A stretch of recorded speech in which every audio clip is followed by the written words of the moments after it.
चल रही है महिलाओं की, जो एक तरह से मैं कहूंगी कि जो गुलामी है, धार्मिक गुलामी, उस गुलामी से किस तरह से बाहर निकला जाए।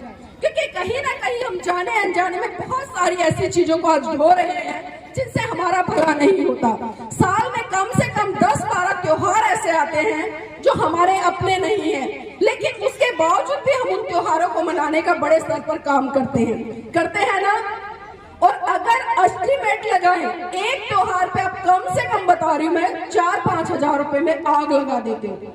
अगर 4-5 हजार रुपए के हिसाब से 10-12 त्योहारों को जोड़ा जाए तो एक साल में कम से कम 50 हजार से लेकर 60 हजार रुपए आप 29 त्योहारों पर बर्बाद करती हो। अगर वही पैसा आप 29 त्योहारों पर बर्बाद ना कर अपने बच्चों की शिक्षा पर लगाओ तो देखना आपके बच्चे डॉक्टर बनेंगे, इंजीनियर बनेंगे, जज बनेंगे, यहाँ तक इस देश के राष्ट्रपति और प्रधानमंत्री बनेंगे। लेकिन जरूरत है इन रूढ़िवादी परंपराओं का त्याग कर आप उस पैसे को उधर कर्म कांड पे ना लगाकर बल्कि अपने बच्चों की शिक्षा पर लगाना। क्योंकि शिक्षा शेरनी का वो दूध है जिसे जो जितना पिएगा उतना दहाड़ेगा। क्योंकि शिक्षा हमें सवाल करना सिखाती है, शिक्षा हमें आंख में आंख डालकर बात करना सिखाती है, शिक्षा हमें कॉन्फिडेंस सिखाती है, शिक्षा हमें तमाम नॉलेज सिखाती है। शिक्षा से हम जब चाहे, जैसे चाहे, जिसके सामने खड़े होकर बड़ी दबंगता से अपनी बात रख सकते हैं। तो इसलिए मेरी माताओं बहनों, सबसे पहला जो दायित्व है अपने बच्चों को शिक्षित करने का काम करो।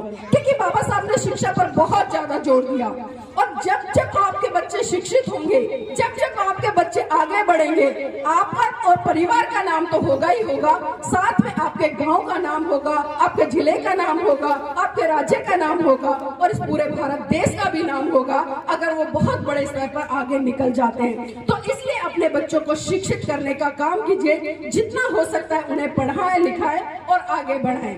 और यहाँ पर बहुत सारी चीजें हैं क्योंकि चर्चा करने के लिए।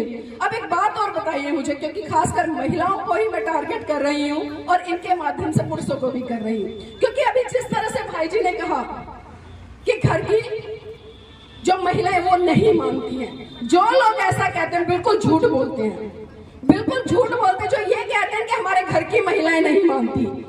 जिस दिन आप लोगों ने कार्यक्रमों में, खासकर इस तरह के जो कार्यक्रम होते हैं, आपके सामाजिक कार्यक्रम, आपके धार्मिक कार्यक्रम, वहां पर अपने घर की महिलाओं को ले जाना शुरू कर दिया ना, तो आपको समझाने की जरूरत नहीं पड़ेगी।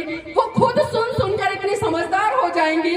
जिन चीजों को वो करती है, जिन कर्म कांडों को वो करती है, उन सभी कर्म कांडों को छोड़कर वो शिक्षित और जागरूक होकर आपके साथ में इस मिशन मूवमेंट के कारवां में आगे बढ़ेंगे और कंधे से कंधा मिलाकर जन जन तक जाकर उसका प्रचार करेंगे। तो इसलिए कहना बंद कर दो कि घर की महिलाएं नहीं मानती हैं, क्योंकि मानना हमारी जिम्मेदारी होती है। और बहुत सारे लोग ये भी कहते हैं संडे है, छुट्टी नहीं है, या घर के बहुत सारे काम है।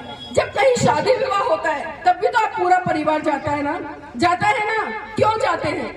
क्योंकि आपको वहाँ पर 500 या 1000 रुपए देकर आने होते हैं, तो उसका भी तो हिसाब करके आओगे ना बराबर, कि भाई 500 रुपए देके आए तो क्यों ना हम पूरा परिवार चले, एक टाइम का खाना खाकर आ जाएंगे। करते हो ना ऐसा? तो जब आप शादी विवाह में पूरे परिवार को ले जा सकते हो तो क्या मिशन मूवमेंट के कार्यक्रमों में नहीं ले जा सकते? जिस दिन आपने अपने घर की बहन बेटियों को इस तरह के कार्यक्रमों में ले जाना शुरू कर दिया ना, बहुत बड़े स्तर पर बदलाव आ जाएगा। क्योंकि अक्सर हम देखते हैं चाहे सामाजिक आंदोलन हो या धार्मिक आंदोलन हो या फिर राजनीतिक आंदोलन हो, जब तक उसमें समाज की बहन बेटियों की जो भूमिका है वो सक्रिय रूप से सुनिश्चित नहीं होगी, हम किसी भी आंदोलन में सफल नहीं हो पाएंगे, हम किसी भी आंदोलन को नहीं समझ पाएंगे। क्योंकि महिला बहुत अच्छे तरीके से चीजों को मैनेज करना जानती है और अच्छे तरीके से मैनेज करके उनको आगे बढ़ाना जानती है।